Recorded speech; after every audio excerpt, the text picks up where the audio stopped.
नमस्कार। हमारे चैनल में एक बार फिर से सभी दर्शकों का स्वागत है।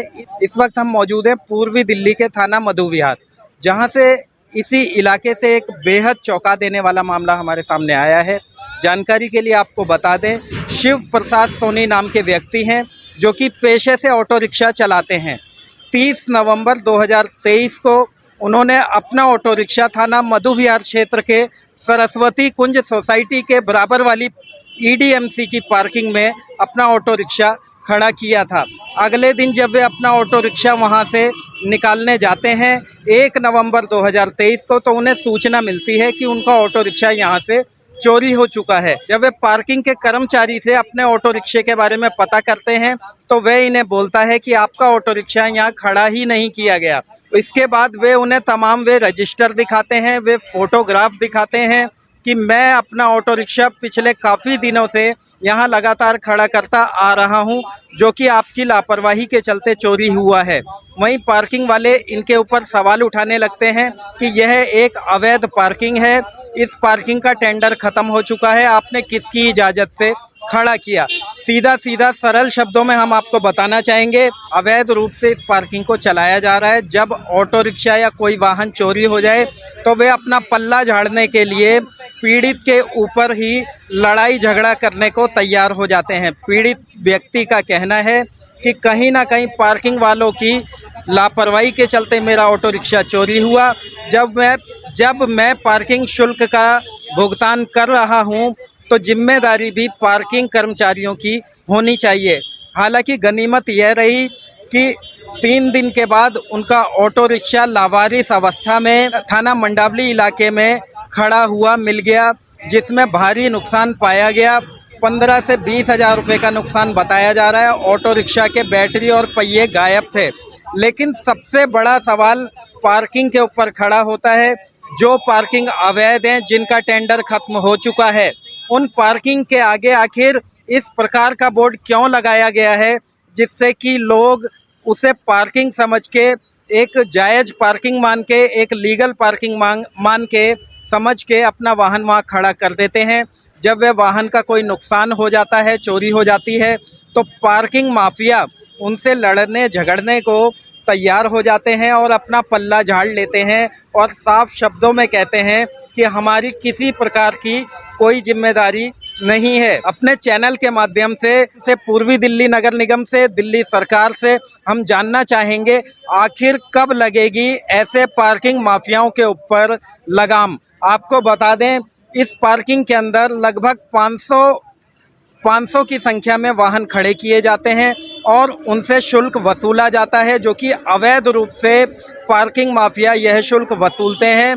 सीधा सीधा सरकार को लाखों रुपए रोज का चूना लगाया जा रहा है, लेकिन सरकार है जो कि इस मामले में चुप्पी साधे बैठी है।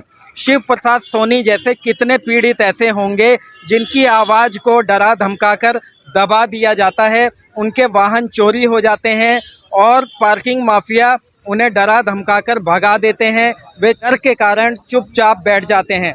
आपको बता दें, शिव प्रसाद सोनी जो इस वक्त पीड़ित व्यक्ति है, वो भी काफ़ी डरे हुए हैं, लेकिन हमारे आश्वासन देने के बाद, हमारे द्वारा उनकी हिम्मत बढ़ाने के बाद वे कैमरे के सामने आए हैं और बोलने को तैयार हैं। आइए सीधा जुड़ेंगे शिव प्रसाद सोनी से, वे क्या कुछ बताते हैं इस पार्किंग से वाहन चोरी की घटना को लेकर। सर, मैं 30 तारीख की शाम को 6:12 में मैंने पार्किंग लगाई। कौन सी पार्किंग है? ये एमसीडी की पार्किंग है सर, मेट्रो से आगे जो है एमसीडी की। हाँ, बीएससीएस का ऑफिस के बगल में जो है जी ये मनीष सिसोदिया के ऑफिस के बिल्कुल साथ वाली। जी हाँ, बिल्कुल बगल वाली जी है जी। हाँ, इन्फोर्समेंट डिपार्टमेंट जो बीएससीएस का है। जी बिल्कुल बिल्कुल के पास। हाँ, सरस्वती जी हाँ। तो सर वहाँ पर 3-4 पार्किंग वाले लगे थे और एक बिट्टू नाम का बड़ा सा वहाँ पर जो है पार्किंग का वो चार्ज लेगा था। तो उन्होंने मुझसे बताया कि हाँ ये पार्किंग है, यहाँ पर इतने पैसे का चार्ज लगेगा। अच्छा, आप कितने दिन से खड़ी करते आ रहे हैं वहाँ? सर, मैं वहाँ से 1-2 दिन पहले भी मैंने खड़ी करी थी। तो मैं ऑटो चलाता हूँ, मेरी तबीयत खराब थी तो मैं ज़्यादा जो है ऑटो चला नहीं पा रहा। तो इस टाइम मैं ऑटो चलाया तो मैंने एमसीडी की पार्किंग देख के मैंने वहाँ पर अपनी गाड़ी खड़ी कर दी शाम को। आपको पर्ची दी उन्होंने? नहीं सर, पर्ची नहीं दी। उन्होंने कहा यहाँ पर पर्ची नहीं है, अभी हमारे पास मशीन खराब हो गई है। अच्छा। और आप जो है ये रजिस्ट्रेशन है यहाँ पर हम एंट्री कर रहे हैं जी। तो सर मैंने कहा फिर मुझे कैसे लगेगा, तो कह रहे आप फोटो खींच लो। मैंने सर वहाँ की उनकी एंट्री की हुई फोटो खींच ली जी। फिर अगले दिन सर मुझे कहीं जाना, तो मैं उसके बाद में 12-1 बजे जब वहाँ आया तो मुझे मेरा ऑटो नहीं मिला।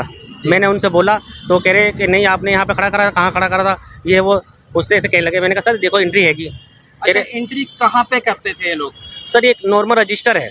अच्छा अच्छा हाँ, तो उसमें ये है गाड़ी नंबर लिख देते हैं जी। और टाइम लिख देते हैं बस जी जी। तो मैंने कहा सर मेरी एंट्री हैगी इसमें। कह रहे कहाँ है? उन्होंने एंट्री देखी, कह रहे यहाँ तो गाड़ी नहीं है, उधर नहीं है। तो 2-3 घंटे के बाद काफ़ी उन्होंने देखने के बाद कह उन्हें रहे अपने भाई रजिस्टर में एंट्री मिल गई थी मिल आपकी गई थी। गाड़ी? जी हाँ बिल्कुल, एंट्री मिल गई थी। कहाँ उसकी कोई कॉपी वॉपी है? हाँ आपके सर सबूत मेरे के तौर पे? मैंने फ़ोटो खींच रखी है सर। अच्छा, जी। फोटो खींच रखी है। जी जी हाँ। बिल्कुल, मैंने फ़ोटो खींच रखी है सर। लेकिन वो तो त्यागियों की पार्किंग है वो। सर मुझे उनका नहीं मालूम, बाद में पता चला है कि कुछ जो है कुछ लोगों का उनके नाम किसके नाम है पता नहीं, लेकिन फिर बाद में वो कहने लगे कि भाई ऐसा है अभी आप FIR मत करो। मैंने कहा जी मैं तो कंप्लेंट करूँगा। हाँ 112 पे कह रहा है अभी रुक जाओ, अभी देख लेते हैं, अभी हम आपका ऑटो ढूंढवाते हैं। तो काफ़ी देर बाद बस सर मुझे 2-3 घंटा होने के बाद में मेरे फैमिली लोग भी आए, मेरे दोस्त भी आए। फिर हम लोग जो है 112 पे कंप्लेंट करी। जी वो कह रहे कि नहीं आप कंप्लेंट मत कीजिए, आप अभी हम देख लेते हैं, अगर आपको कंप्लेंट करनी है तो आप बाहर से दिखा दो, अंदर से मत दिखाइए। मैंने कहा क्यों? मेरी गाड़ी चोरी आपकी पार्किंग से हुई है। जी। और आप कितने कितने पैसे देते थे उसे पार्किंग का चार्ज? सर मतलब एक दिन का 80 रुपये और पूरे दिन रात लगा देते थे 150 रुपये ले लेते थे। TSR का? हाँ TSR का ऑटो का। तो मतलब शाम से लेके अगले दिन तक जो है 120-100 रुपये पूरा चार्ज ले लेते हैं। अच्छा, जब आप वहाँ वाहन खड़ा करते थे अपना TSR, जी लगभग कितनी गाड़ियाँ वहाँ मौजूद होती थी पार्किंग सर के मैंने वीडियो बना रखी, कम से कम 500,000 करीब आसपास जो है वहाँ पर पार्किंग है, वहाँ पर काफ़ी 1500 पार्किंग है। गाड़ियाँ? हाँ मुझे विश्वास लगा कि ये MCD की पार्किंग है, मेरी गाड़ी यहाँ सेफ रहेगी। लिए? क्या वहाँ MCD का बोर्ड लगा हुआ? हाँ हाँ बिल्कुल बोर्ड लगा हुआ है सर, MCD का बोर्ड लगा है। मुझे भी इसीलिए मैंने गाड़ी पार्किंग करी कि मुझे MCD की पार्किंग है, क्योंकि मैं ड्राइवर हूँ जिनकी मैं गाड़ी चलाता हूँ।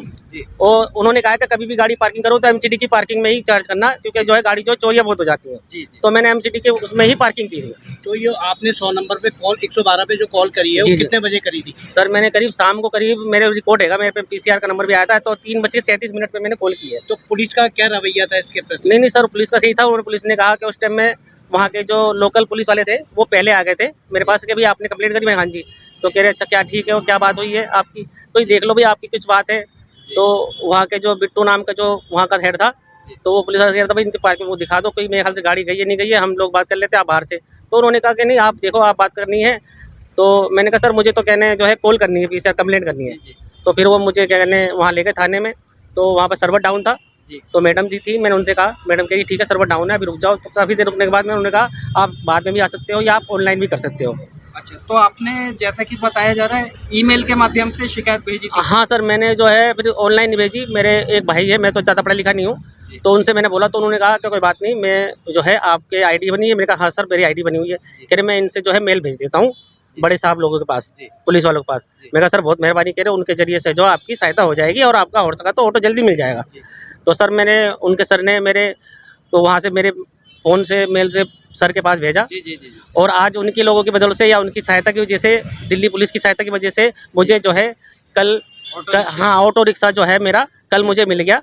जी। लावारिस में वहाँ कहने मंडावली में ही फटक के पास। अच्छा, उसमें कितना नुकसान हुआ है? ऑटो किस हालत में मिला आपको और कैसे सूचना मिली? सर मेरे जो ओनर हैं गाड़ी के जो है जी उनके कोई जान पहचान के बहुत लोग जो है सब इस फील्ड में लगे थे ऑटो ढूंढने में। जी। और मैं और मेरा परिवार सब लोग जो थे यार दोस्त सब ऑटो में ढूंढ रहे थे। तो किसी ने बताया था कि वहीं उन्हीं के ही जगह के आपका ऑटो क्या नंबर है, तो हमने बहुत लोगों को बता रखा था। जी जी जी। तो फिर हम वहाँ गए तो वहाँ देखा तो हमारे ऑटो था, तो वो ढका हुआ था हल्का, जी। पहचान में नहीं आ रहा था, लेकिन उसको सही से हमने चेक किया तो मेरा ही ऑटो निकला। उसमें क्या नुकसान हुआ है? उसमें सर टायर वगैरह और उसकी बैटरी वगैरह जो है निकाल ली गई थी। लगभग कितने रुपए का नुकसान मानते हैं आप? सर अभी तो मैं आगे बताऊं तो मैं हमारे ओनर आए तो उन्होंने बताया अभी टायर वायर डलवा के जो है जी। उसमें पहले तो सर मैंने सारा उसको ठीक करके टायर वायर डाला, बैटरी करके स्टार्ट करके जो है पार्किंग में लाए। लगभग ओनर- कितनी रकम का नुकसान मानते हैं आप? सर अभी तो हमारे जो गाड़ी के ओनर हैं वही बता पाएंगे, क्योंकि उन्होंने ही पैसे लगाया। मेरे एक पे तो है अंदाजन आइडिया सर हो गया होगा करीब कम सर 5,000 की बैटरी और कुछ करीब सर 15-20 रुपये का जो है नुकसान हो गया। अच्छा, ये जो ऑटो चोरी हुआ ये गनीमत है कि आपका ऑटो रिक्शा मिल गया। हाँ सर, लेकिन मैंने- आप किसकी लापरवाही मानते हैं इसमें? किसको सर- दोषी मानते हैं? सर ये पार्किंग वालों का मेन जो है पार्किंग वालों का। अगर ये मेरे पास कागज पर वो है कि चाबी गाड़ी की, मेरी गाड़ी बगैर मेरे वहाँ पर नहीं गया हूँ, मेरी चाबी बगैर कागज के वहाँ से गाड़ी निकली कैसे? जी। मैं कहता हूँ मतलब ये गाड़ी अगर कोई निकाल के ले गया है तो पार्किंग से निकाल के ले गया, तो इन्होंने जाने कैसे दी? अच्छा, क्या इसके अलावा और भी किसी पार्किंग में आपने खड़ा किया हो जहाँ इसी तरीके से खाली एंट्री करी जाती है और पर्ची ना देते हो? सर मैंने तो आगे बताऊँ तो मैं ज़्यादातर तो एंट्री करती है, बाकी जो पर्ची भी मिल जाती है मुझे, जैसे कि मैंने कभी कभार कहीं खड़ी करता हूँ तो पर्ची दे देते हैं, वो ऑनलाइन मशीन द्वारा हो जाती है।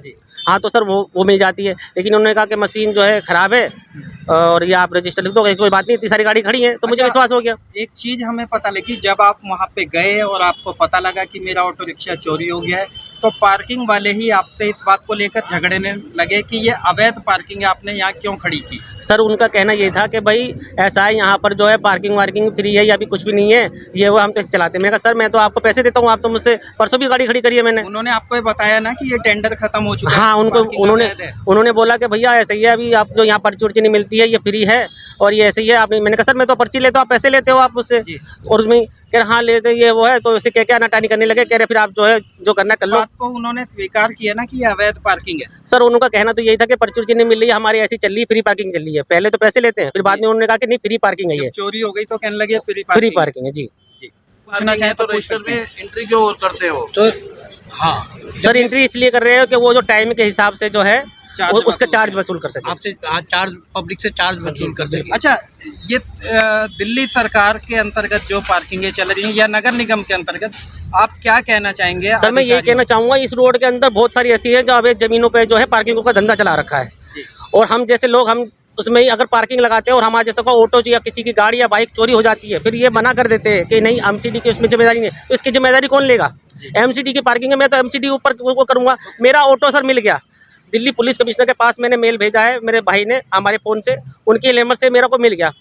आज जो है कहीं ना कहीं ऐसे पार्किंग माफियाओं के ऊपर कार्रवाई होनी चाहिए। सर बिल्कुल होनी चाहिए। ये मतलब क्या है, ये सरकार के पास भी पैसा नहीं जा रहा सर इसका, जी। ये इन लोगों के पास जा रहा है। और उसके बाद में हम जो जैसे लोग पिस रहे हैं, हमारा ऑटो मिल गया सर, रहमत है दिल्ली पुलिस की, जो उन्होंने सहायता करके मेरा ऑटो उनमें कैसे की या किसी को पता चला, उन्होंने जो है चोर जो है वहाँ पर छोड़ के भाग गया। दिल्ली पुलिस से कोई शिकायत आपको? नहीं सर बिल्कुल नहीं, दिल्ली पुलिस से मुझे बिल्कुल शिकायत नहीं है, बल्कि मेरी पहुँच जो है, मेरे जो सर थे उन्होंने मेल कमिश्नर साहब दिल्ली एसीपी सर के पास फ़ोन किया, और उन्हीं की बदौलत से या कैसे हुआ ये भगवान जाने, लेकिन यही है कि मेरा ऑटो मिल गया, मुझे बहुत संतुष्टि है। लेकिन ऐसे लोगों से जिनके पार्किंग में लगाने के बाद ऑटो चोरी हो रहा है, तो इन पर जरूर एक्शन लिया जाए। इस वक्त हम मौजूद हैं उसी पार्किंग में जिस पार्किंग से 1 तारीख को एक ऑटो रिक्शा संदिग्ध परिस्थितियों में चोरी हो जाता है, जो कि लावारिस अवस्था में 3 दिन के बाद थाना मंडावली क्षेत्र में मिल गया था। आप देख सकते हैं पार्किंग का एरिया कितना बड़ा है, हजारों की संख्या में यहाँ वाहन खड़े किए जाते हैं।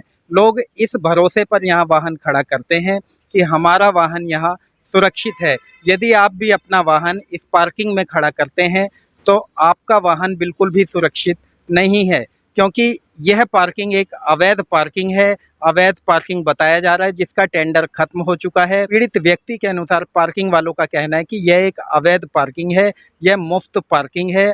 आपका वाहन यदि यहाँ खड़ा होता है तो किसी की भी कोई भी जिम्मेदारी नहीं है, लेकिन इसके उलट ही रजिस्टर में यहाँ तमाम एंट्रियाँ की जाती हैं। हम अभी आपको वह रजिस्टर स्क्रीन पर दिखाएंगे। तमाम एंट्रियाँ की जाती हैं और उन्हें कहा जाता है कि यहाँ आपका वाहन सुरक्षित है, जबकि यदि वाहन चोरी हो जाता है तो जिम्मेदारी लेने से पार्किंग कर्मचारी पीछे हट जाते हैं। उनका कहना होता है कि यहाँ हमारी किसी प्रकार की कोई जिम्मेदारी नहीं है। सबसे बड़ा सवाल, यदि पार्किंग कर्मचारी वाहन का शुल्क ले रहे हैं, पार्किंग चलाने वाले वाहनों का शुल्क ले रहे हैं, तो वाहन चोरी होने की जिम्मेदारी आखिर ये क्यों नहीं ले रहे? कहीं ना कहीं अवैध रूप से सरकार को मोटी रकम का चूना लगाया जा रहा है। हम आपको दिखाएंगे तमाम ये चाबियां यहाँ लगी हुई हैं, तमाम वाहनों की चाबियां हैं जहां पार्किंग शुल्क वसूला जाता है। आपको बता दें 1 तारीख को 1 दिसंबर 2023 को जब वाहन चोरी हुआ था तो उसने भी यहीं पे आकर अपनी एंट्री करवाई थी वाहन की, जो कि चोरी हुआ है। आप तस्वीरों में देख सकते हैं किस प्रकार लोग अपना वाहन एक पार्किंग कर्मचारी के भरोसे यहाँ छोड़ कर जाते हैं। किसी की 5 लाख की गाड़ी तो किसी की 10 लाख की कीमती गाड़ियाँ, महंगी गाड़ियाँ भी यहाँ खड़ी होती हैं। यदि वे वाहन चोरी हो जाते हैं तो पार्किंग कर्मचारी जिम्मेदारी लेने से पीछे हट जाते हैं। तस्वीरों में आप देख रहे हैं दिल्ली सरकार का कैंप कार्यालय यहाँ बना हुआ है। दिल्ली सरकार की नाक के नीचे अवैध पार्किंग चलाई जा रही है। दिल्ली सरकार को, नगर निगम को लाखों रुपए का प्रतिदिन चूना लगाया जा रहा है, जो कि इस वक्त यहाँ कोई भी जिम्मेदारी लेने को तैयार नहीं है। कोई व्यक्ति ऐसा जिम्मेदार हमें यहाँ नहीं मिला जो कि इस बात का जवाब दे सके आखिर यह पार्किंग किसकी इजाज़त से अवैध रूप से चलाई जा रही है। जैसा कि अभी हमने आपको दिखाया, पीड़ित व्यक्ति शिव प्रसाद सोनी, जिनका ऑटो रिक्शा 30 नवंबर को इसी पार्किंग में पार्क किया गया था, उसके बाद 1 तारीख को उन्हें पता लगता है कि उनका ऑटो रिक्शा चोरी हो गया है। वे पुलिस को कॉल करते हैं और पार्किंग वाले को जिम्मेदार ठहराते हैं। पार्किंग वाला अपना पल्ला झाड़ लेता है कि मेरे पास से आपका वाहन चोरी नहीं हुआ है, यह एक मुफ्त पार्किंग है, आपने अपना वाहन यहाँ क्यों खड़ा किया। पार्किंग वाला साफ शब्दों में बताता है कि इस पार्किंग का टेंडर खत्म हो चुका है, हमारी किसी प्रकार की कोई जिम्मेदारी नहीं है। शिव प्रसाद सोनी की महज इतनी गलती थी कि उन्होंने नगर निगम की पार्किंग समझकर, क्योंकि यहाँ पर एक बोर्ड लगा हुआ है ईडीएमसी की पार्किंग के नाम पर, शुल्क भी लिखे हुए हैं वाहनों के कि किस वाहन का कितना शुल्क है, पार्किंग चार्ज, वे सब कुछ आप इस बोर्ड पर देख सकते हैं। इन्होंने इस पार्किंग को लीगल पार्किंग समझकर अपना वाहन यहाँ खड़ा कर दिया था, जिसके बाद इनका ऑटो रिक्शा चोरी हो जाता है। उसके बाद इन्हें डरा धमकाकर यहाँ से भगा दिया जाता है। गनीमत यह रही कि 2 दिन के बाद इनका ऑटो रिक्शा लावारिस अवस्था में मिल गया। लेकिन सबसे बड़ा सवाल, ऑटो रिक्शा में 15 से 20 हज़ार का जो नुकसान हुआ है, इसकी भरपाई सही शब्दों में कहा जाए तो पार्किंग चलाने वाले कर्मचारियों को करनी चाहिए, या पार्किंग का जो भी होल्डर है, जो भी मालिक है, उसको भुगतान करना चाहिए। लेकिन उन्होंने बदमाशी के बल पर इन्हें डरा धमका कर भगा दिया और इनका ऑटो रिक्शा लावारिस अवस्था में खड़ा हुआ मिल गया है। उसमें जो नुकसान है, एक ऑटो रिक्शा चालक की आमदनी को देखा जाए तो बहुत बड़ा नुकसान है। अब देखना यह होगा, क्या नगर निगम ऐसे पार्किंग माफियाओं के ऊपर कार्रवाई करता है? क्या नगर निगम ऐसे पार्किंग माफियाओं को देखकर चुप्पी साधे बैठा रहेगा और बेकसूर लोगों के वाहन वहां से इसी प्रकार से चोरी होते रहेंगे? इसकी जिम्मेदारी आखिर कौन लेगा? ऐसी ही तमाम खबरों में हमारे साथ बने रहिए। मैं आकाश मौर्य, न्यूज़ 24 मीडिया के लिए, दिल्ली से।